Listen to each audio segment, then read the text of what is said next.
I shall never forget it as long as I live. Out of the trench, we went over and we crawled. If you stood up, you were dead. And that's haunted me all my life.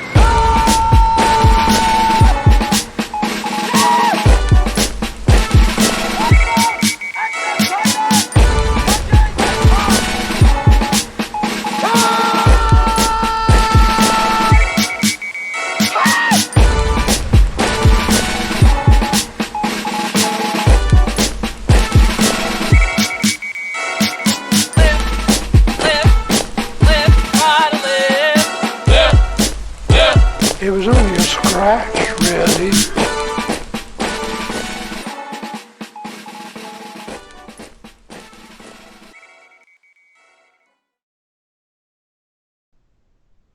Hi, I'm Indy Nidell, and welcome to the Great War.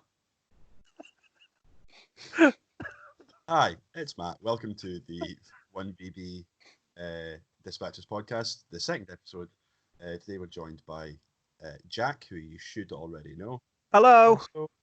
Also Henry. Hello there. So Henry is our first lieutenant of the unit, and Henry, just want to introduce yourself for those who don't know you or haven't bothered to learn your name. Yeah, absolutely. So my name is Henry Steele, or the Unraveled Angel on Instagram. I joined the 1st Battalion in January 2019. I was the 3rd member, I believe. Yeah, I've been doing airsoft for about 4 years. Well, before they hit 4 years this year. 3 of which has been World War I airsoft. I generally do historic shenanigans, sometimes memes. I try to be funny. I try. It's such an abrupt ending to the sentence as well. One thing I do know is that I've reached the end of my sentence. And that's all I have to say about that. Is Indy Nidell still here? I don't know. No, I tried to learn a little bit of Indy Nidell's voice, but he's just, it's like, I don't know. It's too sexually charged for me to. Hi, I'm Indy Nidell, and no, I just sound like Indy Nidell, like if he's been smoking 40 a day for 40 years, living under a fucking underpass. Hi, I'm Indy Nidell, and I will do anything for food. It's a real story of what happened to him after the Great War channel ended. I feel like it would be worth all of the hours to get an Indy Nidell. What's it called? Soundboard. An Indy Nidell soundboard. Oh yes. Yeah. There's that thing with a vocal synthesis where they basically listen to tape, or I don't know if I'm saying tape. How old am I? Listen to files of recordings of people, and then they can basically make that voice artificially. So I know what you mean, like deep fake stuff. Yeah, they do like deep fake voice. They do all of that off a gramophone. Yeah, it's revolutionary technology. You have to like etch the records really well. That is impressive. There was one that I heard. It was they'd made JFK do the whole Darth Plagueis the Wise thing. It's like, did I ever tell you the story of Darth Plagueis the Wise? He would save those he loved from death, but not himself. It was just like, yes, this is modern living. What a thing to be alive. I am the Senate. Yeah, I'd be up for that. Ask not what your Senate can do for you. Ask what you can do for your Senate. Did anyone ever see a cartoon? I think it was on MTV ages ago called Clone High. No. I did not. Oh no, it's like a high school drama animated, but all the characters are clones of famous people. Like JFK's the jock. Oh, what? Yeah. Oh no. Check that out. It's really, really good. Sorry, when you said clones, after we were talking about the Darth Plagueis thing, I was expecting Star Wars clones, and I'm deeply disappointed. Henry, you just got Roger. Tag your friends to totally Roger them. Randy. Speaking of which, the actor who played Jango Fett has just been cast as Boba Fett in The Mandalorian Season 2. I'm hyped for Season 2. Yeah, man. That'll be cool. Someone, I can't remember who, but they've been cast as Ahsoka as well. Yes, yeah. Pretty cool. Oh, yeah. Big titty tentacle head. I mean, well, Yeah. Look me in the eyes and tell me I'm wrong. Well, the actually, cameras I are on, think so I'll you'll just find look at your little icon. they're not tentacles, they're brains. Actually, thank you. Oh, sorry. Oh, sorry. Oh, sorry. Christ. Right, we are. We way went off track real fast. Yeah, real quick. Jesus. I think it's manageable with the two of us, but as soon as we get three in, like, It is I don't gone. know. Yeah. Like, the ADHD just goes through the fucking roof. To be fair, early on in episode 1, we did introduce ourselves, and the team is just being a group of massive nerds. So we're just sort of fulfilling prophecy, really. Talking Yeah. about Star Wars. I'm just playing the role I've been casting. Exactly. Yeah. Well, let me just even the balance out here. I like to go to the pub and have beers with the guys, and then have sex with the ladies. There we go. That's that sorted. Even would- out. Ah, yes, I am a male man. Would have been better if it Yeah. was believable. Hold on. I like to go to the pub with the ladies and then have sex with the guys. There we go. Is that better for you? It's going to have to do, I think. I It'll don't think do. we're not going It'll to do. improve anymore. All the guys say the same thing. It's like a roller coaster. You just don't look down. For fuck's sake. That's worrying for me because that's all I do on a roller coaster. What, just stare at your feet? Oh, It'll be over wow. soon. No, My shoes are that's really all he does on a roller coaster is just No! suck other men off. It's like Oh my Roadhead, but with G-forces added. Jeez. My name's Matthew. I'll be your captain this evening. It has to be one of my favourite dumb jokes. It was what did Cinderella say when she got to the ball? Oh, fuck's It's sake. vile. It's vile, but it Well- still gets the chuckle out of me. Looks like episode 2 is not getting monetized either. Whoop, whoop. Oh, well. It's Never because stood a she- chance. It's because she was choking on vol-au-vents at the ball. Of Because- course. Right? Yeah. Oh, yeah, that's it. Always Yeah, well and done. definitely not gagging on nuts. Peanuts. Yeah, Cashews. cashews, actually. Okay. There it is, see? Yeah. Good shout. Party food. I like it. I actually have such a order for cashews. I think they're the superior nut. Oh, absolutely. Have you had the Um, ones with like the crystallized honey on? Oh, God. Yes. I was walking past an advert for cashews that said the nuts nut. Hold on. The nut nuts nut. And then it said the mindful nut. I was like, that's just What? several different ways to say that you're absolutely crazy about a considerate orgasm. It's a mindful nut. Mindful nut. Yeah. I saw the photo of that thing. I'll send you at some point. Well, that's horrifying. So, let's dive headfirst into our first topic. Yeah, swiftly moving on. That was supposed to be Who Wants to Be a Millionaire. Oh, I thought you were going for a really bad Batman. Oh, no, that's more like... Yeah. We'll go for that one.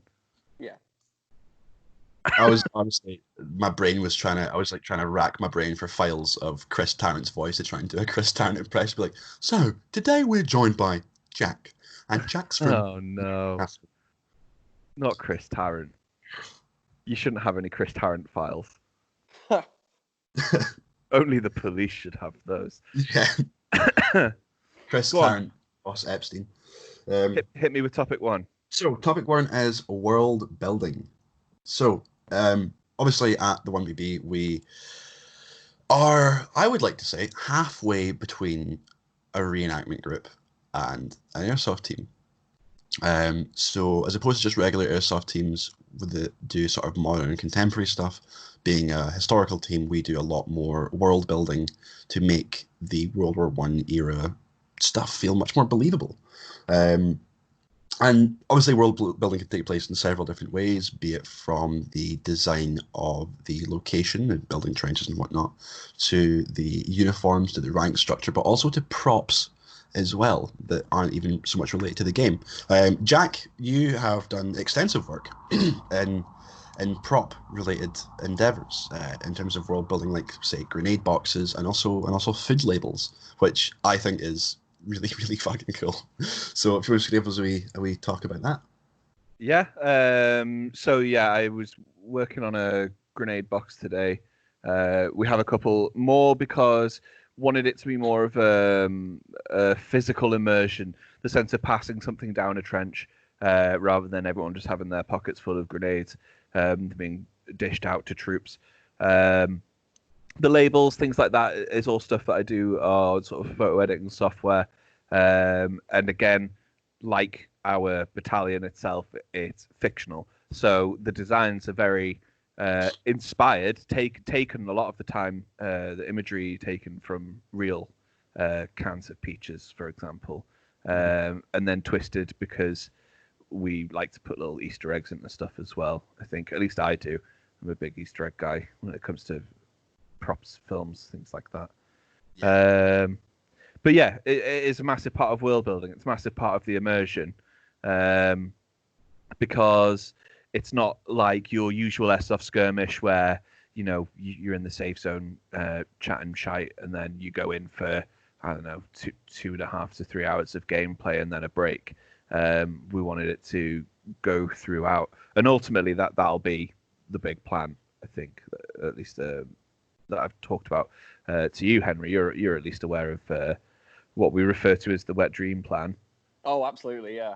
I was looking back through our early Instagram days. I realized that exactly how much it's devolved from then, because I was going through. Actually, this is all just world building, game mechanics, and technical stuff.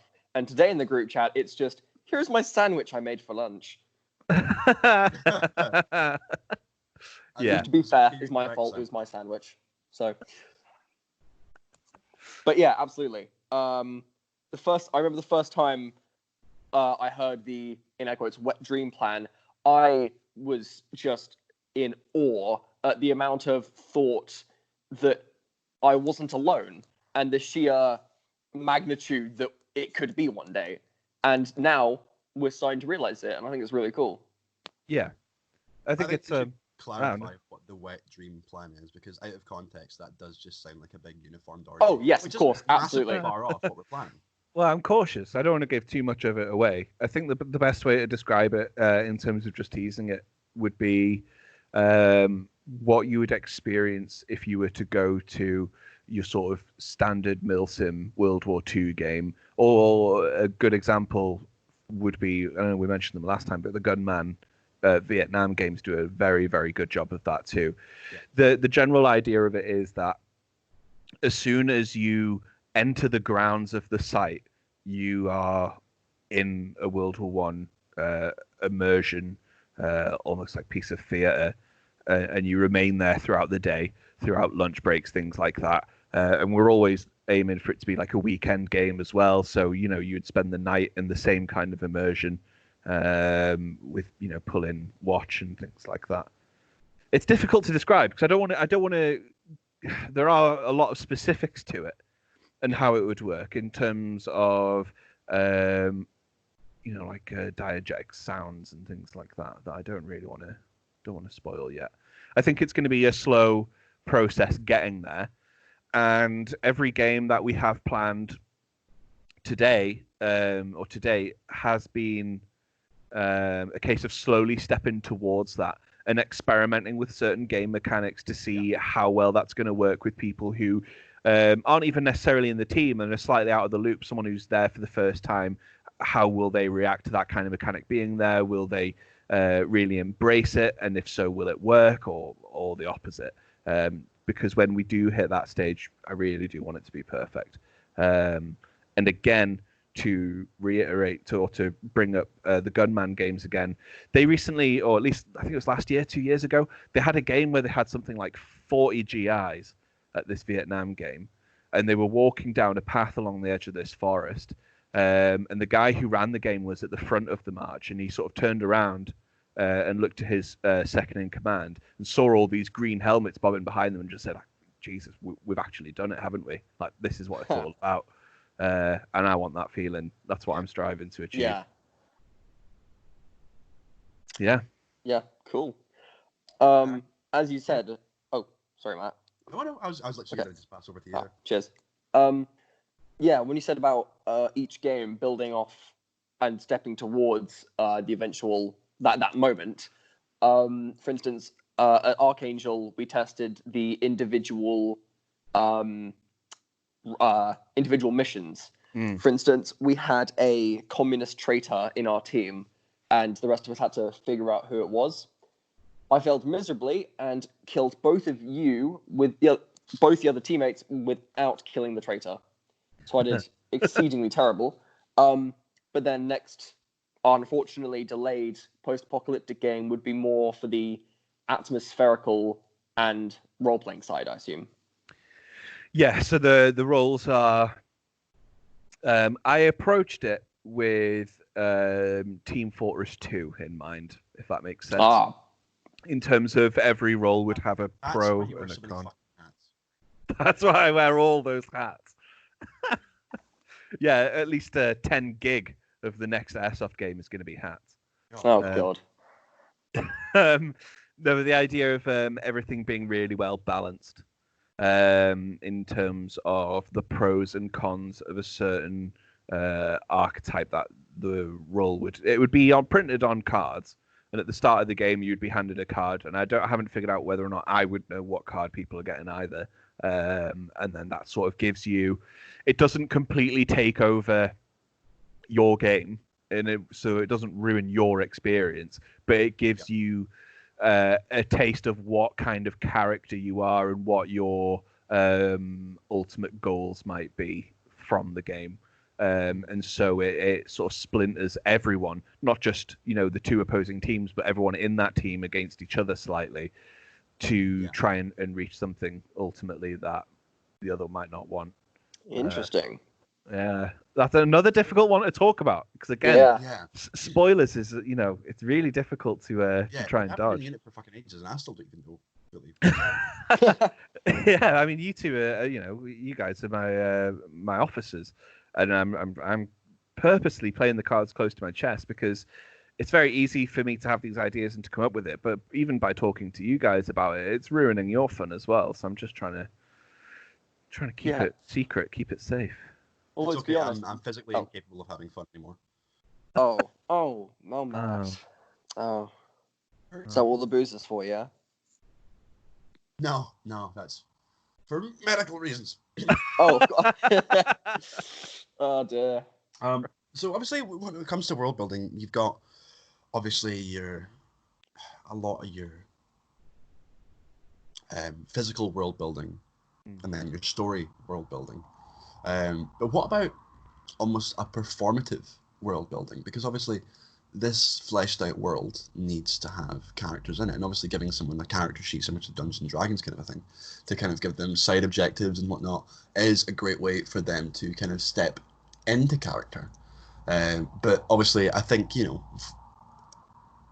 what level of sort of character acting in a sense is ideal for that, because I come from a performative background. I've done acting for a while, and being on stage is it's a big thrill, but I've never done anything sort of LARP related or reenactment related to this to any specific degree where I sort of have to pretend to be someone that I'm not. I pretend like I'm someone I'm not most days by just pretending to be a happy, well-rounded member of society. But that with the Airsoft respect, like what level of sort of character acting would you kind of have to get into, and should if you're playing a non-combative role as the captain, like sort of in a sense marshalling, will you then be stepping into character as whatever your character is that you've still not fucking told us?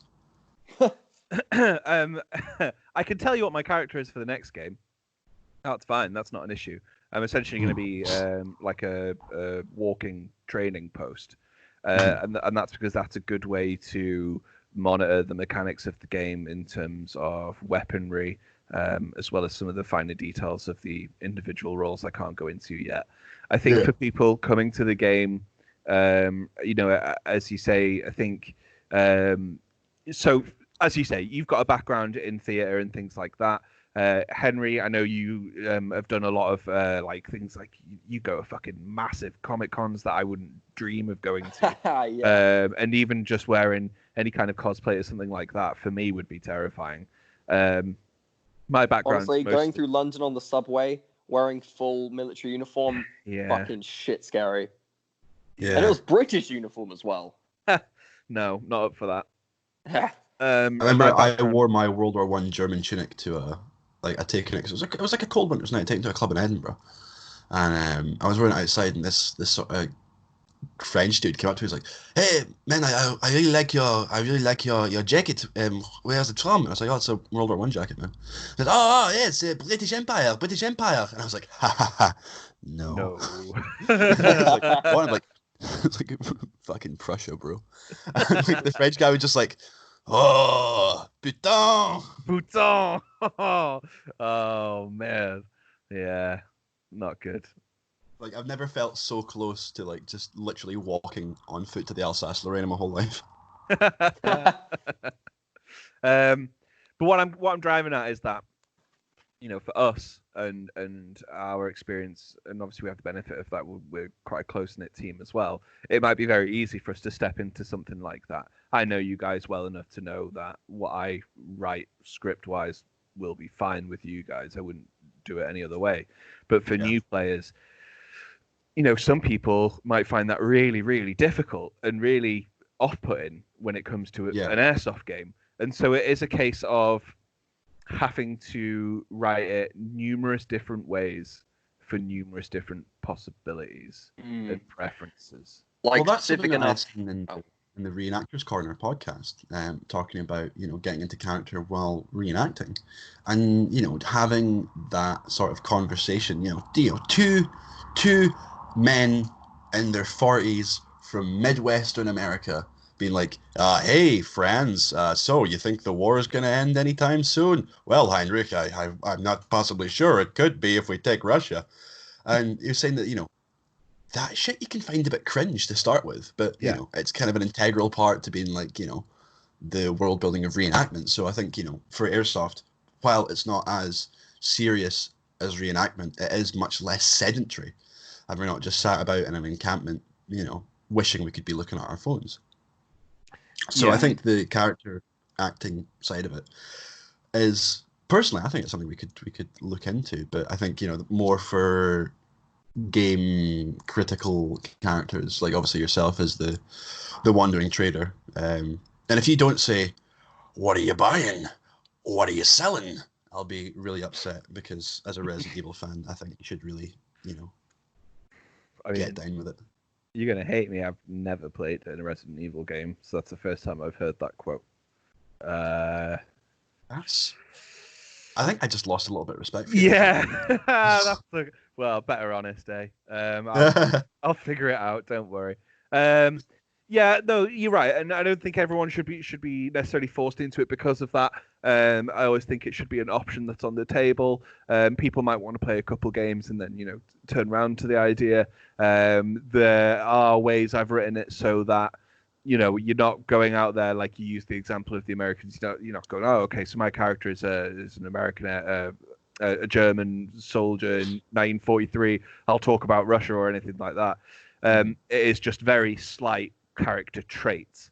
But then another good thing that I always like to talk about when I can, when it comes to these games, and this is something that, again, hasn't been implemented yet, but is supposed to be, is the idea of sort of a Kafkaesque theatre happening during.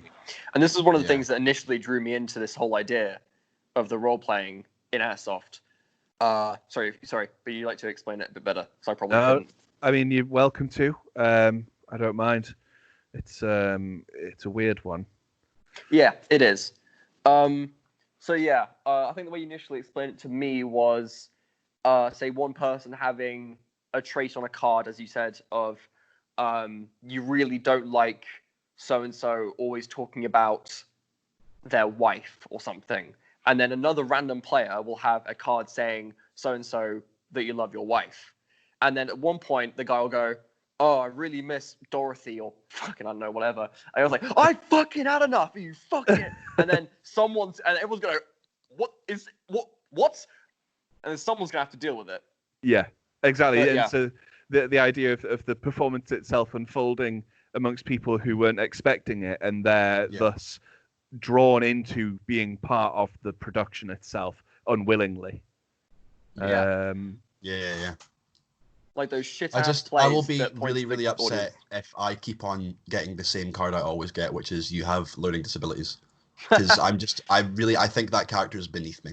And you're always getting that card handwritten as well, where they're printed. Not even in Airsoft, like just like weird guys in the white coats. Yeah, by my support worker. I don't even know. I'm like, don't touch my ears, don't touch my guns. Are you my support worker? I like tools. Do you have tools? I have jigsaw. I have electric screwdriver. I don't know if it's a Rain Man reference or a reference to that guy who builds models. I'm a very good driver. Uh-oh. Oh my god, that dude who builds the models. I think we should get him involved. I think he's definitely. Oh dear God. So Henry, I don't think he's ever out of character. He's a guy who wears the full uniform and shows models that he's bought and made. But he always performs this stuff in front of massive bookcases. And these bookcases are filled with books. And so on first impression, you're like, oh, that's actually pretty impressive. I'm sure he must know enough. He must have done enough reading. But then you look a little bit closer and they're all like picture books. Like no. a book of Beth pictures Chip of planes. Beth Chip and Kipper. Annex Silesia. So Jesus. Yeah, that's interesting. Yeah, he's always, but he's I don't know, he always he's American, but he pronounces words like English is a second language. Hi, today I have Kettencrad. I like Kettencrad because it is a tremendous vehicle and with in the book Tigers in the Mud, it was an unprecedented victory for the Tigers in Russia. Oh God, this is painful. Yeah. We'll have to send you the God. link. Yeah. And that's what that couldn't possibly do justice to the Kettencrad because they're pretty cool.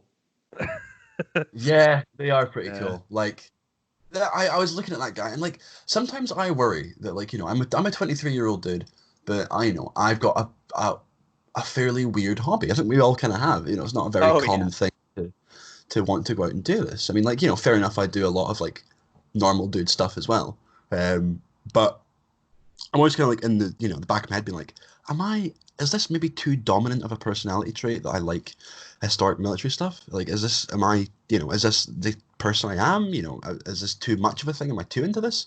And then I look at those guys that are surrounded by about 30 different Action Man dolls, all wearing varying SS Alchemina uniforms, being like, this is my Kettencrad. I really like the motorcycle with tracks. And I'm like, yeah, okay, I'm okay.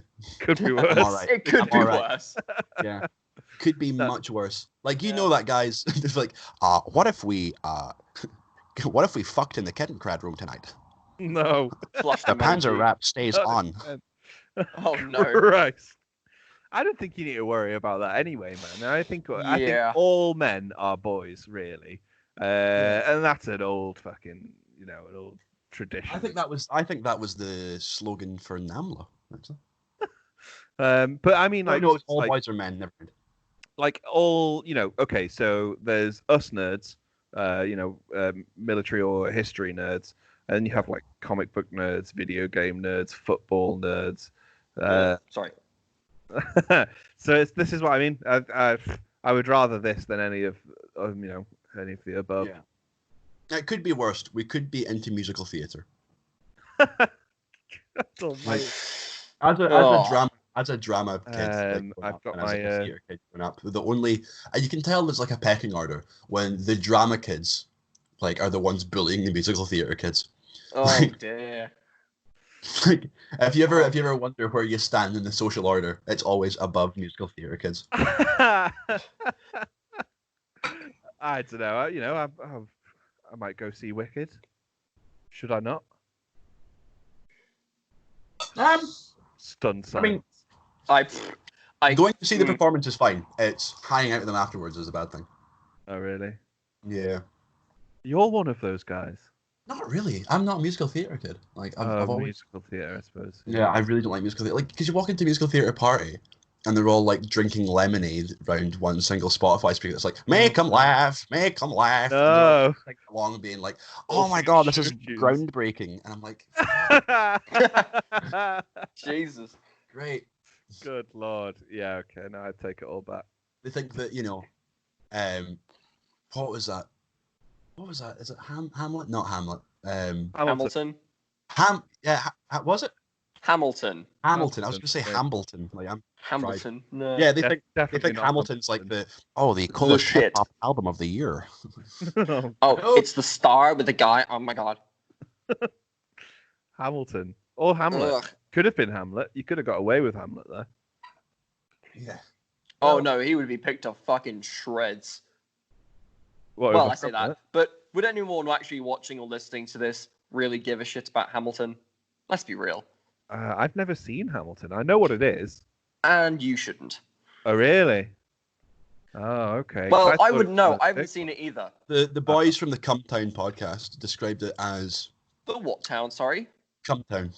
Cumtown? Oh, I didn't mishear that. Lovely. No, yeah, you heard right. Can you just Boys spell from- it so we can write it down? It's CUM.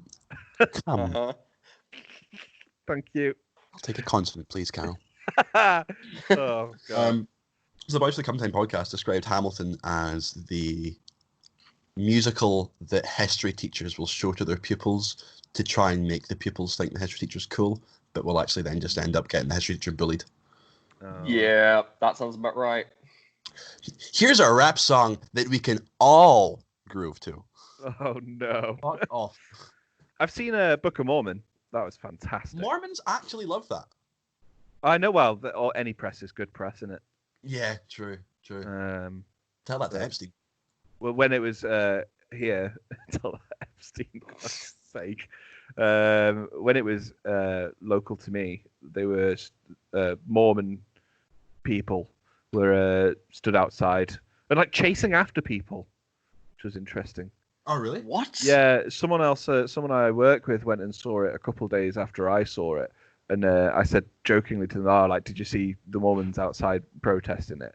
And she was like, "Oh, yeah." They'd like try to talk to us, and like we like argued back, and then they like chased us to the bus stop or something. Jesus. Yeah. There's a lot of Mormons in Sterling, which is weird, because like Sterling's Really? a small city, but like more from Utah. Salt Lake They're City. all like they're all like named like Zip. Yeah, and- I've actually been to Salt Lake Chip City, and and they are Chip and fucking Zeb. everywhere. Yeah. We're cutting about, in a Dreich squash day, wearing like their wee windbreaker and their shirt and their tie and their wee name tag that says like, "Hi, my name's, Elder. fucking Chip." Yeah, Elder Chip. Yeah. They're harmless though. They're all like really. No, they're really lovely. They're really lovely, but Yeah. they're always a bit date rapey. They're like, "Well, I'll just take your phone number and maybe I'll call you tomorrow." I'm like, no. It's like, did I stutter? I said I will take your phone. I will take your phone number. That was a statement, not a question. Like, I've been considering just like being like, "Oh yeah, I'll give you my phone number," and then just like giving them like the number for like a premium rate sex line. Oh god. And just at least that way, they're losing money out of it. But my girlfriend, when she was must have been 21, 22, they got a chap on the door for some Mormons. And it was one older one who looked like shit and one younger hot guy. And she was like, "Oh yeah, well, this guy was like really, really hot." So I was like, deliberately trying to like make him crack. So I was like being like all seductive and stuff. Trying to just make this Mormon guy break a sweat. And it's only now that I've thought, and when I go and see my girlfriend tomorrow, I'm gonna bring up that and make some sort of pun about the missionary position. Fuck's sake. Yeah. I need to break new ground. Good lord. Well, there you go. So, just to clarify, Mormonism was not one of the topics for today. Is it not? Oh, my notes are way off. I've showed up to the wrong podcast. If it's written on the notes in crayon, then yeah, that's not me. Truth feels great. I've definitely written it. I'm committing to this learning disabilities card. Yeah, it's going really well as well. You're Yeah. obviously, a very Yeah, talented actor. Thank you. Well, to really sort of get into the role, I've started clapping for the NHS whilst also voting Tory, and Topical. Oof. Are we? I mean, we are off topic, but this is questionable. I know. To be honest, I was impressed, Matthew. I was gonna give your number to Matt Berry, but after that comment, I think I'll have to leave it there. Screwed yourself over now, Matt. Great. Now I've just screwed myself out of the voice actor department. So the second topic would be yeah. Moving on. Beautifully done. What a smooth segue. So smooth, like a baby's arse. So fuck me. I've absolutely broke immersion. Yeah. Right, take a breather. It's okay. We're here. Don't cry. Are you crying? No, he's crying. There's no point loving something. This is gonna take it away from you. I can't even go on like this. She took everything from me. I'm not apologising. It's less funny if I do. So, post-apocalyptic world. Yeah. Soft. That's a lot of words. But yeah. Say it again. People ask what kind of thing I do, and I say, "Oh, I'm a World War I post-apocalyptic airsofter." They go, "Oh, what? You trying to reach a fucking word count, son?" Yeah, exactly. Pick When you're trying to fill one a job application one. and you need a word count, hobbies include. But yeah, it's a weird. This is like a subcategory of a subcategory of a subcategory within a niche sport. Yeah, it really is. Got to keep it cool and hip. We are a marginalized community. We're a what? We're a marginalized community. I thought you said we're a Minecraft community. I mean, we kind of are, though. Well, a little bit. Post-apocalyptic World War I LARPsoft LARPsoft is what we were talking about earlier, really, isn't it? Where more of a world-building, theatre side as well as the battling experience. Mm-hmm. And for those who don't know, LARP stands for Loser and Reject Party. I've been going to the wrong club this whole time. What's it? Live action roleplay. Live action. And if you don't know what World War I Airsoft is, then you're probably in the wrong place by now. How did you get to episode 2? Yeah. I mean, this isn't going to make any sense to you because the story of episode 1, there's a lot of setup for the characters that just isn't pay off. Like this, God forbid, episode 3. That's when the narrative start happening. Building. Yeah, the foreshadowing used in episode 1, and the scrolling yellow text at the start. If you've missed that, then you may as well. Why are there so many Star Wars references in these? Because we're nerds. We're nerds, okay? Gotta play to the stereotypes. Because we're fucking massive dweebs. Massive dweebs. I'm not a dweeb, my god. You dweeb. Where did you learn that? An American thing. Animator school? Dweeb. Oh no. Oh lordy. Return of animator school. So that's episode 6, the return of the animator school. Yeah. Fuck, I was trying to remember which episode it was. I was going to make the same joke. Anyway. I find your lack of paint disturbing. So, it says here in the show notes to reference the next game and the irony of the COVID-19 delay. So we were meant to be doing a post-apocalyptic game set after, during the First World War that sort of gets out of hand. And we had to cancel our apocalypse. We had to cancel our pretend apocalypse for a real one. Yeah. Like, and ours was going to be much cooler. Yeah. To be honest, I would rather Sort be it out, running Wuhan. around in uniform, hitting and shooting people, than sitting in my bedroom every day feeling sad. I mean, to be fair, I have got my fill of running around in, full gear, hitting people. And that was just me going to Tesco, to be honest. Yeah. With Oh dear.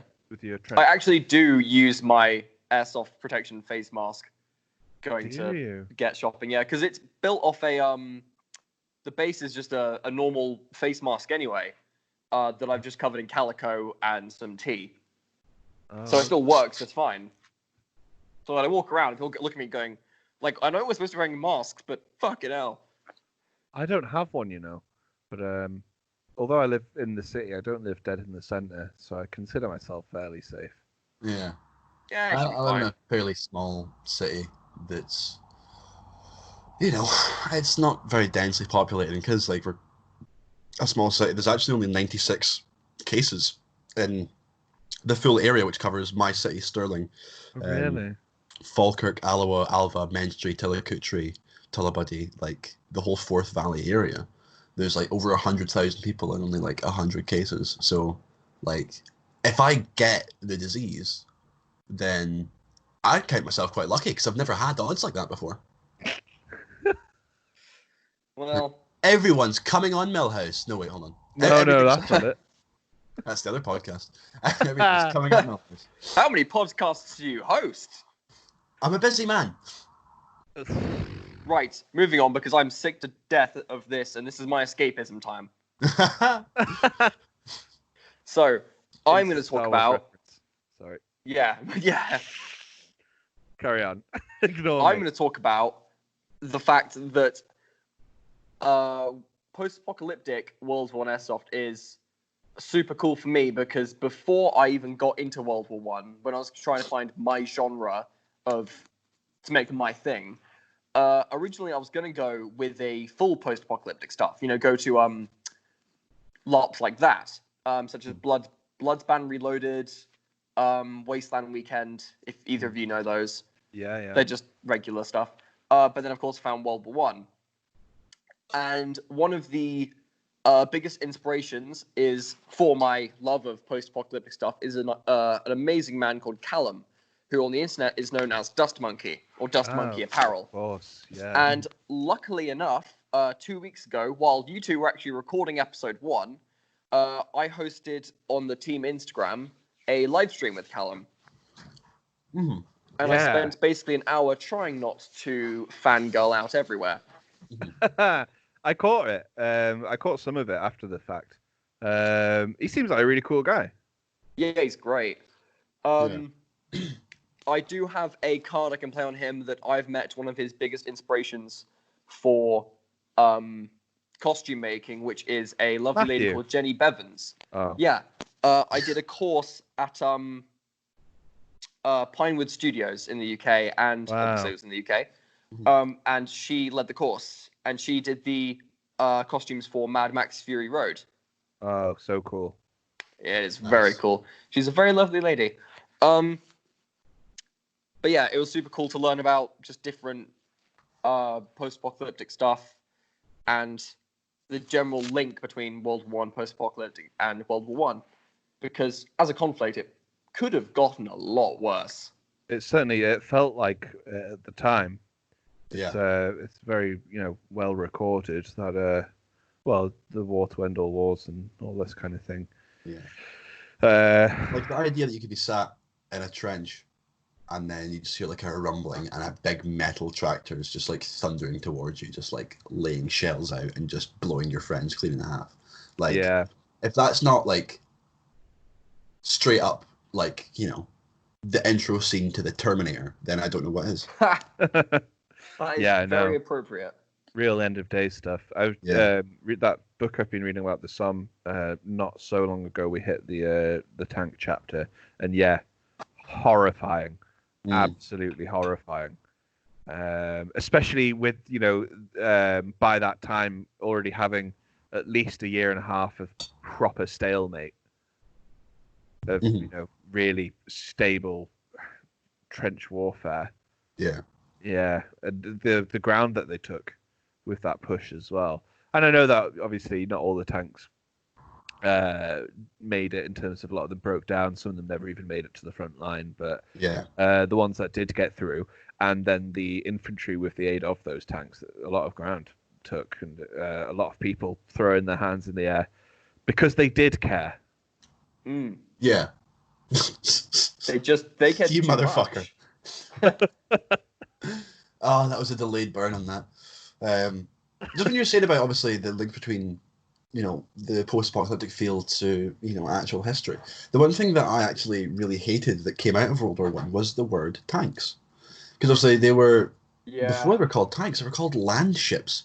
And if that's not just infinitely more cool, it is the coolest name. Then for I a will vehicle fold myself in half and suck my own dick right now. Jesus. He's not lying, folks. I've seen him do it. Honestly, any excuse. On OnlyFans. Any excuse. Yeah, like... Can I buy your ribs? Like, calling them tanks obviously derived from the fact that they were disguised as water tanks on shipment rosters. To, help prevent the fact that they were going to be getting these armored things. Like, so...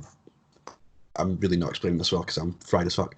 If the roster fell into enemy hands, they would see tank and just assume water tank. It would be more of a logistical supply than a combative supply. But, I think if we still called them land ships to this day, like, the idea of a land ship makes me think so much of the film, The League of Extraordinary Gentlemen. Yeah. And Captain Nemo, just like, that sort of 1800s sci-fi. I mean, that's a lot of the place that I draw my aesthetic inspiration from was that movie that I seen growing up, because that was the first time I ever seen a Mark IV land ship. That just ran clean over and squashed fuck it, that policeman. Hashtag ACAB.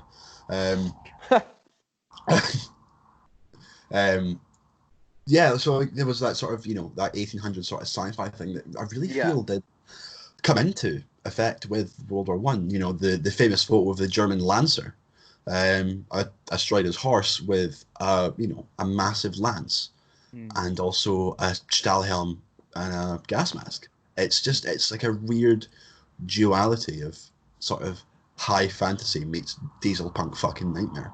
Yeah, and that's why it translates so well into doing post-apocalyptic stuff. Yeah. As the Dust Monkey Apparel does a very, very good job of that as well, of making that translation through his work. Another fun fact on land ships that you guys probably already know this, but the gunners were trained by the Royal Navy as well, because the way that the tank moves over craters is akin to a ship on sea. I didn't know that. Yeah, I feel like I should have. So they taught the gunners in the Navy in the same way that they taught naval gunners. It's cool. You guys can't see it, but I'm just rocking back and forth in my chair like I'm going over bumps in a tank. Yeah. I'm that sad. I mean, it's good that they were trained by the Navy. I think that's certainly a really, really smart decision because, there's a lot of big dudes in the Navy, and it's quite a prestigious service. I mean, how you separate the men from the boys in the Navy? It's with a crowbar. Yeah, I knew that was coming, and if they can stand back up, then man. That pause was me thinking, do I let him go ahead with this? And I did. You should have just ended the Skype call immediately. Just double down. So, do we need to talk more about post-apocalyptic labs? I mean, we do need one more thing, because I got a question for Matt. Oh. Yes. So we've talked, Jack, we've talked about your character. Hello. Being the I almost said raider, but the trader. Mm-hmm. I have jumped headfirst into making a character. I've come up with like a full alternate history backstory for him. I've made a set of armor made from a Renault armored car, in air quotes. Nice. But Matt, I haven't heard anything about your character, and if you've actually made one. So I am Deuce Bigelow, the European World War One gigolo. Oh, interesting. Good twist. I'll be handing out sexual favors on site. Yeah. Not for anyone else's benefit other than my own. So selfish. So selfish. You're going to catch crabs because I'm a shellfish lover. No. Oh God. No, because for me, post-apocalyptic stuff was never my jam Yeah. initially. So I've not put a great deal of thought into it. I've tried to kind of get into, but I collect mostly officers' uniforms. I like, things to be well tailored and to look prim and proper and clean and fresh. So the idea of making a post-apocalyptic thing, I struggle with it a little bit. I feel like I've not, because I never had a post-apocalyptic interest when before the World War One thing. So now trying to establish it now, I feel it's a little bit difficult. So I feel I often lack inspiration for post-apocalyptic stuff. And in terms of prop crafting, there's a lot you have to do. Like obviously you've made armor and stuff out of EVA foam and resin and stuff, and like I have experience doing that for film sets, doing resin pouring and making. I mean, some spacesuits for Universal Pictures for a couple of Saint Phoenix videos that we shot in the same beach as we shot Interstellar. Fit. I say that we shot Interstellar, they shot Interstellar. I had no part in Interstellar. I was like, excuse me, but Oh, I wouldn't say you had no part. Your sexual favors are very appreciated. Well, the Bigelow gets around. He does. I've seen the films based on your life. So yeah, I need to put a little bit more ideas into my World War One kits for post-apocalyptic. I did make one that was based on the Mud Trooper from Star Wars. Because from what film? Sorry, from what franchise? From Star Trek. Oh, from Doctor Who. No. Oh, you've ruined it. No. Right, I'm going. Is it Galaxy Conflict? I don't know. Galaxy Conflict. That looks really good. The kit you made. Yeah, I mean that was literally just a helmet and some goggles and a coat. Can I just say though, real quick, because very much about what you're getting at here, the one of the big selling points for me to do a post-apocalyptic game was that World War One kit is expensive, and I wanted. Is it? I hadn't noticed. I wanted to do a game where people could come and experience the kind of thing that we're trying to offer without necessarily spending $1,000 on a uniform first. Yeah, I think for my German officer kit, my Prussian Guard kit, I think I may have spent in excess of £1,000. Oh, you hussy. Yeah. I love it. I'm going to die broke and alone. With uniforms. Yeah. You're gonna drown in wool and cotton. I'll be buried in them all at once. 10-foot wide coffin. I'm picturing that scene in Friends looking like Joey when he wore all of Chandler's clothes. Yes. Yeah, there we go. Yes. You could always put a bloody handprint on the face of your mannequin and draw some eyes on it. Make a friend that way. Wilson! Yeah, doable. When you say you're not into the post-apocalyptic stuff at all, though, surely you've seen things like, you must have at least seen one Mad Max film. I mean, yeah, I've seen the new Mad Max films, and I like post-apocalyptic stuff, but I grew up playing Fallout, and I'm a huge Fallout fan, except for Fallout 4, because I felt it just didn't feel like a Fallout game anymore to me. Agreed. But, I grew up playing 3 and New Vegas. And I think the thing that I liked the most was not the conflict and the war stuff. It was actually the domestic settlements and the peacetime lives of people in post-apocalyptic environments. And the lack of... I think it's probably just more due to my disillusionment with modern society because the world is so irrevocably shagged. The idea of not having to get up and go to work and, tilling the land on your own farm and, living off the land and sort of, being a free agent in a sense. That's always really appealed to me aesthetically and in a lifestyle. Can you imagine if in the next Fallout game you have to live in your settlement and you're not allowed to go outside unless it's for 1 hour of exercise every day? Oh my God. Essential shopping. Just every time you try to fast travel, sorry, is this an essential journey you're making? Sorry, are you able to work from home or? Are you able to kill? We're paying big caps now. Fuck. But yeah, so for me, I do need to put a little bit more effort into it. And also, I am a bit of a Luddite because I have all these uniforms, but I dread the idea of getting them dirty. Oh, Really? Yeah. Oh my And, god. like, The sin my is office- out.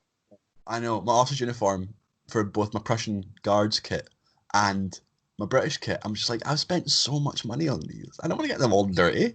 So wait. When we all went out drinking in Manchester and you were covered head to toe in beer, were you freaking out at that time, or were you just like? I was too With it. steaming to give a fuck. Yeah. When Hang you on a got second. back, Who got more alcohol poured on them that night? Oh, Matt or no. me? everyone real. got alcohol poured on them. That table was falling over all the time. Oh, yeah. Yeah. Dan got it Yeah, that's as well, actually. So bad. I feel horrendous. I woke up the next morning. I was like, I was such a neck, and I just like, because it was the worst. Because I was like, you know, that really sort of hungover, anxious way where I was like, I want to go home and not speak to anyone. But I was like, I'm a 10-hour journey away from home. I can just crawl into bed and die.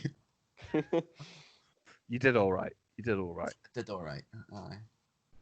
And everything you went through was consensual, even if you weren't awake to accept it at the time. What? No, I signed that disclaimer when I entered the property. I knew the risks. Don't tell anyone about the disclaimer. You know how hard it's going to have people come round now. Well, I didn't sign the NDA that you gave me right after the disclaimer, so legally speaking, I'm in the clear. Almighty. Legally speaking, I'm in the pink, and sexually, so are you. Oh no! But when you got home and you took your manky beer-drenched uniform out of your kit bag and started putting it back on the I don't know if you did start putting it back on the mannequin straight away. Did you freak out then? Well, there must have been some moment where you were like, "Oh." I think it actually dried clear. But when I got back, because when I took the train back from Manchester, I was on the train drinking more Buckfast. I remember. Yeah. I had another bottle of Bucky, but I was writing a history essay, and I finished my essay. Then I submitted it, and as soon as I submitted it, I cracked open the tonic and just started getting fired in. Like, didn't even take my kit out of the bag and hang it back up in the cupboard. Literally got in, dropped my fucking bag, put on another costume for Halloween, and went out, and then got home at 7 a.m. the following day. Well, that sounds like an absolute madman. A little bit of me kind of does hope now, though, that when you come to one of the games, you'll be in your full uniform and you'll still stink of alcohol. I thought you were going to say That he's might going be to pretty run cool. around trying not to get dirty. In a Zorb ball. He'll just have to stay on his feet the whole time. And I'm just going to be the one to melee kill him and make him fall onto his back into a giant pile of mud. And I will run for my fucking life. See, here's the thing. I have no problem at all getting my enlisted man's uniforms dirty because they are made of wool, and 9 out of 10, you can just beat them up a little bit, give them the old Chris Brown Rihanna treatment, just, hammering about with a stick, give them a good scrub. And it was years ago. Give them a good scrub. And then you've laughed at far worse. Don't even try and play the moral arbiter here. That is a fair point. Give them a good scrub, and the mud just comes right off. But with gabardine uniforms, it doesn't come off as well. Like if I got mud on my Prussian Guards uniform, I think I would use my fucking officer's saber to commit honourable Sudoku. Yeah, but what kind of officer's uniform do you want? Because if it stood there totally clean, you have the officer of a REMF. A rear echelon motherfucker, to clarify. Mm-hmm. So, I mean, the thing is, I completely get where you're coming from, because I know how much money goes into the uniform. Mine is currently clean, but as Henry will remember as well, because I wore my trench coat at Archangel, and it got soaked in mud. It still is soaked in mud. And I said at the time, I'm never going to clean this. Every time we have a game, I want to get more mud on the trench coat until I have to get a new trench coat. Until you look like the lieutenant in 1917 who doesn't know what day it is. Exactly, yeah. That's sort of it. I don't know. That's me now. I've not known what day it was for 3 months. The other thing is, I think Yeah. as soon as you see Henry or Howard sliding through the mud in their kit, like at Archangel, diving into fucking muddy puddles to try and not get a grenade in the face, I think you'll want to join in. I don't think Yeah. they exist. I mean, yeah, I'm just always worried about breaking my kit as well. Like, I'm always You're really. Yeah, see, friends with a that's an tailor. underlining thing, yeah. Yeah, okay, fair enough. I am friends with my tailor. And she is good. But she did spend the whole night at the pub staring at my arse. So, at one point she went, "You take me home, you get free alterations for life." Wow. I was like, all right. Didn't, because, you know, I think my girlfriend would have had something to say about that. But, you know, it was a nice offer. It was very polite. Yeah. That was me alleging that she was just being polite. That's not She's what I just meant at all. She was doing a wee bit for charity. I was carrying my learning disabilities card again. That's what you're finding them. Do in you your- like needle? I in your like coat needle. pocket every time you get back from the tailor. There's another card. Where's it coming from? Oh, Lord. Yeah, so I mean, I do want to get my uniforms lived in a little bit. But I think for my Prussian Guard kit, I've spent so much fucking money on that that I genuinely don't want to get it dirty. Like, I think for obviously dress uniform for reenactment, I'd be keen for using that. But I can always just, for my M15 tunic, just slap officer's shoulder boards onto that and then use that as like an officer's tunic. With the right rank in it. But for my British kit, I think I'm less defensive about getting that dirty because it is a thicker wool and not like a soft gabardine. So I think plus as well, I've got, you know, the rain cape, and if I'm, you know, on my back or whatever, which I often am, Fuck's sake. I'll, you know, I can at least sort of wipe that clean. Yeah. But yeah, no, I mean, there's a small part that just wants to go out, you know, to Airsoft, you know, dressed like my fucking granny's couch. Just put my uniform on, but all covered in plastic. Oh no. Oh Christ! I'd have to draw the line there. That's not allowed. Yeah, I don't know. I think once I get it dirty, it'll be fine. But Yeah, that's how I was in mine. it's still clean. You're like, oh fuck, it's a slippery slope. I think when the time comes, because it will happen eventually, when it happens and you get your uniform muddy, you need to just take a breath, put it back on display, and look at it muddy, and I think you'll totally change your mind. I think once you've seen it, you'll be like, shit, yeah. That's how I was in mine. I was terrified of getting it muddy, and I'd like wash it and like, you know, wire brush it after every time I played Airsoft. And then I thought, actually, because I kept getting, one, I got comments, two, I watched 1917 and saw the weathering of that uniform. I thought, fuck it, it's getting dirty now. And I have washed it in about a month, and it stinks like shit. But my God, does it look amazing? Yeah, it looks accurate. Yeah. That's the title of this episode. 3 Dirty Boys. 3 dirty boys. Christ. Dutty Boys. Dutty boys. How do you spell Dutty? Just D-U-T-T-Y. D-U-T-T-Y. Okay, I am actually writing this down. Very good. Dutty Boys. Dutty boys. Yeah, I think once it gets, you know, a bit dirty, like, but you know when you've got a brand new pair of shoes and you're like, you know, every puddle you're like, oh, better step away from that puddle. Yes. And you're like, oh, I want to keep this clean as long as possible. But then as soon as they get a bit dirty, you're like, fuck them. Yes. And just like standing on dog shit every day. I'm with you. I just got last week. I just got in the post a brand new pair of white high top Converse, and nice. I'm in that moment right now. Terrified. Yeah. I sat in the garden yesterday, and I took my my wool blanket out with me, and it's the first time I've sat with my shoes on the blanket. Like that was a really big moment where I was like, no, these come on here too now. But yeah, the thing is, when I got them though, I had every intention that, you know, these are gonna get dirty, and when they do, they will look sick. But there's still a part of me that's like, oh, but they're so bright. They're brighter than my teeth will ever be. Oh. Yeah, I mean, I'm the same. I've got a set of white trousers which my girlfriend hates, but I fucking love. And And I am so cautious about getting them dirty. Like, I don't want to get them dirty, but once they get dirty, I mean, fair enough, I can wash them, but with shoes, you put Converse in the wash machine and that's them fucked. Yes. Yeah, absolutely. So yeah, I think once my uniform gets dirty and gets a bit more lived in, I'll be okay with it. But I've always liked the sort of staff officer look of a really like well pressed, well fitted, clean, presentable uniform. Yeah. I have to admit, I also own a pair of white trousers, but I have a good excuse. I went on holiday to Italy and I wanted to fit in. So I bought some white trousers and some white plimsolls so they didn't know I was English. And it worked. Together? Oh. Oh, yeah. Of course it worked. Did it work? White trousers, white plimsolls, maybe a salmon pink shirt, not buttoned up properly. Nice. Maybe a wee French tuck. French tuck? French Yeah, tuck, why not? braided belt. Get those thin cigarettes that are a waste of time. Smoke them anyway. They're a waste of time.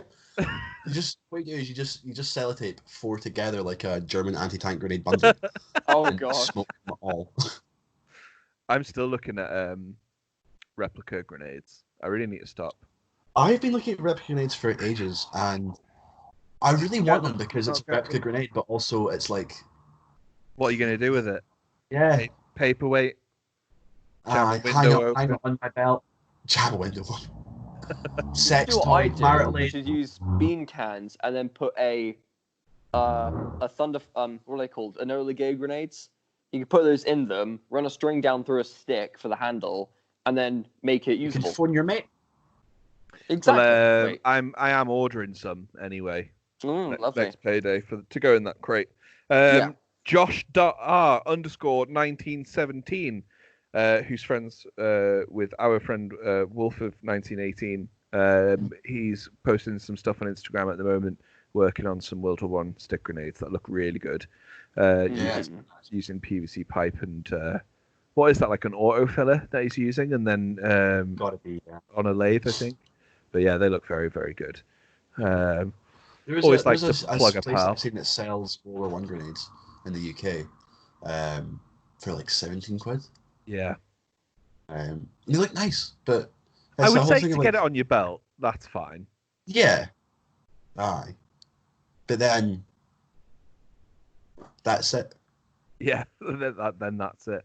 It's a very expensive piece of useless kit, isn't it? Yeah. There is. I do find that a lot. Like, the things that I'm short with on my World War I German kit is I'm short of a bayonet frog, and an E-tool cover. And like, fair enough, these are all really cool things. But also, if I bought a bayonet, like, fair enough, that's cool because I'd like to display that and I can put it on my rifle. Can't use an airsoft, but it'll be nice. But what the fuck am I gonna do with a spade? Take Like, it camping. Yeah. Have you not got a camping spade? I've not got a camping spade. I don't. How do you dig your latrines? You monster! You fucking animal! All right, hold on. Right, so I only go camping for the most part when I'm going to music festivals, and I take a big shit on the Friday before I go, and a big shit on the Monday when I get back. Oh well, fair enough. I don't drop trow for anything other than a piss. I got one of those Russian shovels, and I sharpened one of the edges to remove You throw it into a tree. twigs and cut wood, and also a dig toilet if I go wild camping. Nice. You should throw it into a tree like a throwing knife. There's footage of Russian soldiers doing that, like it's like Spetsnaz training. Yeah, but and they're using the shovel as it's cool as fuck. I've had a go, but I can only ever hit the tree when I'm doing a backflip at the same time. Oh, see, that's the problem. Yeah, otherwise I'm not very good at it. Yeah. Aye. One of those, isn't it? It's always Yeah. easy to do it when you're doing a backflip. See, and you couldn't do it in kit because it's too restrictive. And that's why you can never show us at a game. Yeah, well, yeah, exactly. Yeah, you'll never see it. But I promise you it happened. Yeah. I believe you. My dad saw it. He didn't. Yeah, well, my dad will fight your dad. My dad works at Microsoft. Where did you My learn dad- that? Animator Well, school? In that case, Henry, my dad will fuck your dad. Jesus. He will as well. Big Vinny's on the prowl. He's just that kind of guy. He's on his way down from Scotland right now. I'm very cautious that we're already over the hour mark. And Yeah, It we doesn't are matter. running It fucking doesn't a long fucking time. matter. Oh, It aye, doesn't- says the guy who doesn't have to sit there like a numpty and upload it to YouTube. I mean, that's like you're pressing a button. You'll be grand. It's 2020. Pressing a button is not an easy thing anymore. Oh, it's current year, Jack. It's current fucking year. Jesus. Is that how you talk to your superior officer? Sorry, who's this wee dick talking to?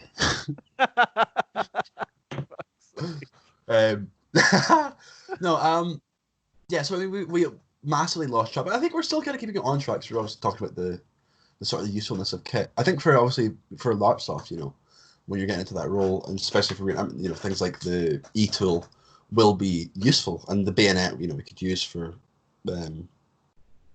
cooking foods, which actually leads us back around to you making labels for lots and lots of food, which I think you never actually really covered, because you've been making lots of labels for World War One, air quotes, rations. Is this which like is this an attempt at a recruitment drive? Are you trying to get me to talk about the lunch? Because I'm down what? with that. I'm totally down. Sure, yeah. I mean, that's sort of the purpose for it. First Battalion boy members, you eat for free. What's that? What? That's right, you eat for free on any airsoft game. Come on down. Eat for free. Come on down. Join the team. Eat food. Join the team. Don't die. I wish I had went to animator school so I could make a Jones barbecue and foot massage, but it's just you going, come on down, eat for free, and you come on down. 1 BB. Yeah, one day we'll get so popular that'll happen. Some animator will pick it up. Like some of the Athletico Mints animations are fantastic. Yeah. Yeah. So I have you eat for free if you're a 1BB member. Yes. But it's also a case of 1 BB, eat for free. Terms and conditions apply. See in store for details. It's also a case that we're all really, really spread out. So I think when we do have a game, it's always a good opportunity for really good photos. So when you have a game going on at the same time, photography can be pretty difficult. So we always have it and say, well, during like the lunch break or whatever, you can go and take photos of your kit or what have you. And so by providing a lunch for our members, that's also era accurate, means that you can get some cool photos then as well. Some like downtime chill photos, yeah. Yeah. So the labels I've been making are for things that you can still easily buy in shops. So tinned peaches are a good example. Bacon grill. What? Bacon grill. Bacon grill as well. Bacon grill. Big shout out to bacon grill.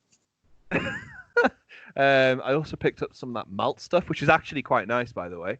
I totally forgot to say. Yeah, it's all right. It is just like Maltesers on steroids, but yeah, it's delicious. Nice. I don't like. If you don't like Maltesers and you don't like Horlicks, you won't like malts. I like Horlicks. I don't like Maltesers because of the texture of them, and they hurt my teeth. Oh, okay. Yeah. I have little sensitive boy teeth. I know, you do have little boy teeth. That's why I love you. It's heartwarming, it really is. It's not as creepy as sin if you think about it. It's really I'm like, can you imagine that? A full grown adult with like, a mustache and beard, and he opens his mouth, he just got a little fucking child's teeth. Oh like no. Tic Tac sticking out the gums. Yeah, no, that's not on. But yeah, no, well, you'll try it. They're boiled sweets anyway, so they're pretty easy. Yeah. Boiled sweets is fine. It's the chocolate texture, because like the malt all like sticks to my teeth, and it just makes my teeth hurt. Yeah. I think that's more a sign of just my teeth are shagged than. Well, we're British. That's our job. To have shag teeth. The other thing that I'm more excited about is the experimental hardtack, where I've made hardtack before, as per the original. Sorry, for those who don't know, experimental hardtack is not a new genre of electronic music. No. Or a rip-off of blue tack. No, neither of those. It's a sexual position. Of course. In which one person dressed as a Star Wars character. No. Gets tacked hard as fuck. It's tacked hardtack. What's the other term Hardtack for it? of the clones. Hardtack's technically the American term, isn't it? From the Mate, Civil War. you're the fucking guy that makes this stuff. I don't know. Yeah.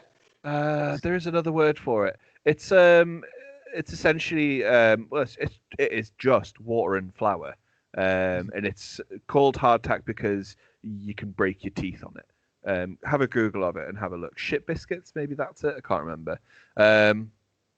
But they're horrible to eat. Soldiers in World War One used to dip them in tea just to be able to get their teeth around them. Also, because they were so hard and so sturdy, soldiers used to write letters on them and post them home. Oh my god. That's a fact. You can go on Google and have a look at them. There's a really nice one where someone's painted a dog and then sent it home. Oh. Yeah. So painted it with what? Where would you get the paint from? I don't know actually. I'll try and see if I can find the image now.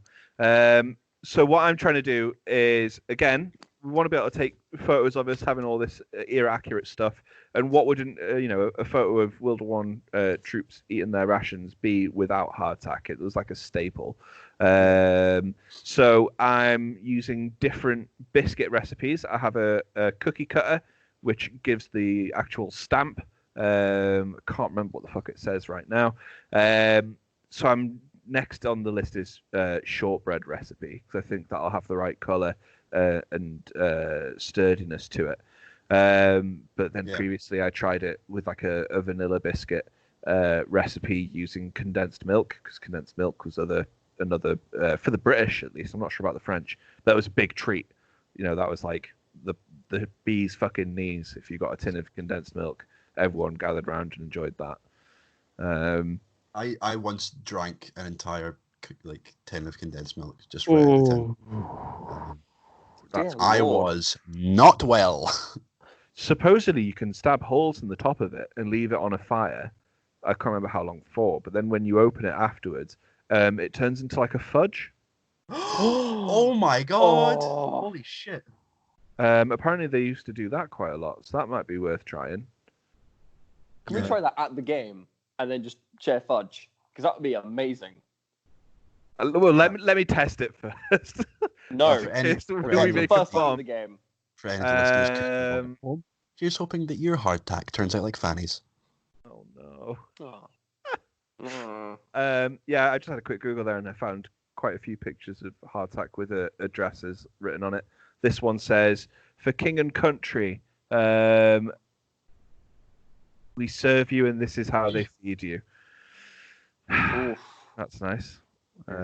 Merry Christmas one, 1915. That's a bit nicer. Yeah, weird. Because they're solid. Honestly, last time I made one, I knocked it on the table and I felt like the table was going to crack. They're horrible things. But yeah, they're a Civil War invention, from what I can remember. Mm-hmm. And you would have learned about them in school from the British Navy, having them on the ships, but them always getting infested with weevils. So they go back a long, long, long way, and they're like iconic ration food. So we've been trying to get that sorted. Yeah. Amongst the labels of condensed milk, tinned fruits, chocolates, all that kind of shit that you would get. Tea? Tea, yeah, we'll have tea. I Lovely. managed to get some era-accurate Coca-Cola bottles and era-accurate Coca-Cola labels. Yeah. Nice. So we'll have that as one of the choices, and some Vimto as well. Vimto was a good one. Matt, you should probably bring down some Iron Brew with you, because that would exist at the time. Mm-hmm. Yeah, all that kind of thing. That'll just look... I mean, honestly, I'm not even thinking too far ahead in terms of the amount of photos. I'm just picturing one photo of everyone sat around and looking happy with their food, and I think that would look amazing. That would be a good World War One photo. Oh hell yeah! I think it'd be really, really, really good fun. I was thinking about that earlier. It was like, obviously we are sort of bridging the gap between reenactment and airsoft. Like with reenactment, I find it is a lot more sedentary. You're sat in a camp and whatnot, but we're a lot more mobile and we can do kind of more. I don't want to use this term performative again, but it is certainly a bit more performative, but more not for the public's benefit of Exactly. Joe Public walking and be like, oh, go and give a shot of your gun, pal. Oh, like happens at every fucking does it? public event. Aye, I mean, because that used to be me when I was 9. Fucking broke a guy's Bren gun by accident. Oh, What? Lord. Oh, God, and in the 70s, that would have been expensive as well. In the 70s? How the old you... Fuck you. Oh. I'm surprised that took as long as it Damn, did. son. Yeah, so... fucking thrown me right off the ball. Do you know what? Fucking host it yourself, you cunt. Yeah, no, aye. So with it being sort of having a reenactment, I think I have completely lost my point. You're saying it was more performative, and I would probably use the word sterile as well, less sterile than a reenactment tent. Yeah, less sedentary. I said earlier, but I'll say it again because it's a fucking cool word. Nice word, bro. Cheers, bruh. Where did you learn that one? Animator skull. So yeah, I because it's much less sedentary. It gives people like kind of the option to move around and be a bit more free flowing, but while still maintaining accuracy to a degree. Like what we lack in accuracy, because obviously we can't get it absolutely perfect considering it's airsoft and not full blown reenactment. What we lack in accuracy, we make up for in experience. Yeah. Yeah, agreed. Yeah, definitely. And again, it's an immersion thing. Like like I was saying about reenactment tents, it's not a case that you go into a reenactment and sitting in a tent all day, or even when World War I reenactors do things in trenches, or even do battle reenactments. Yeah.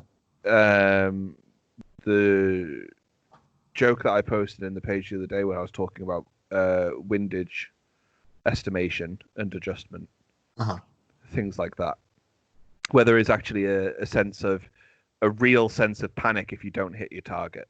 Mm-hmm. Of course, yeah. Yeah. Especially with the extreme limits of ammunition that we're going to have. Yes. Making every shot count. Yeah, exactly, yeah. And that's something that sort of you can experience in like a milsim game or something like that, but we really are going all out. I personally don't feel it's enough to hold a World War I skirmish. One of the reasons that we made the battalion fictional was out of respect as well, and I think trying to pile on that kind of immersion and really a case of making it as horrifying as possible is another form of respect. Personally, yeah, of course. That was my thinking anyway.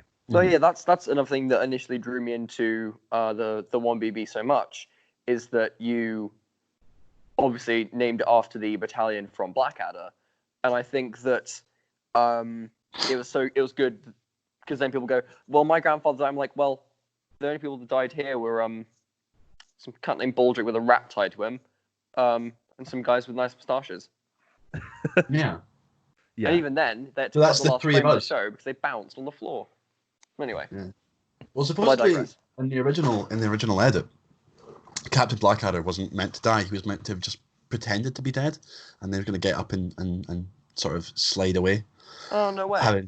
Yeah, but then they went, nah, that's not respectful cool enough. So then they just left in the death and then panned out to a modern pop field. Yeah. Much better. Yeah, I think so. But if Blackadder did get away, seeing him, trying to smuggle Nazi gold in Switzerland as the following season would have been good, I think. No, the next season was supposed to be set in the 60s, actually. Yeah. Oh, yeah. And that never happened, and now Rowan Atkinson is in his 60s. Well, you say that, but I read a thing not so long ago where Rowan Atkinson was saying that he never watches his own work, like a lot of actors. Yeah. And that he was on a plane going somewhere, and one of the things they had available on the flight was Blackadder, and so he put it on and actually laughed at it, and I think it it must have had it encouraged him to maybe get back involved, but that was a while ago now, so obviously it didn't happen. But that was sort of a nice story anyway from our Rowan. He studied up north, didn't he, Rowan Atkinson? I think he studied in Newcastle. I can't remember. Oh, damn it. Just drop spaghetti on my legs. Oh, vomit on your sweater you lost already? your spaghetti again. Huh? Have you got vomit on your sweater already? Mum spaghetti. Oh.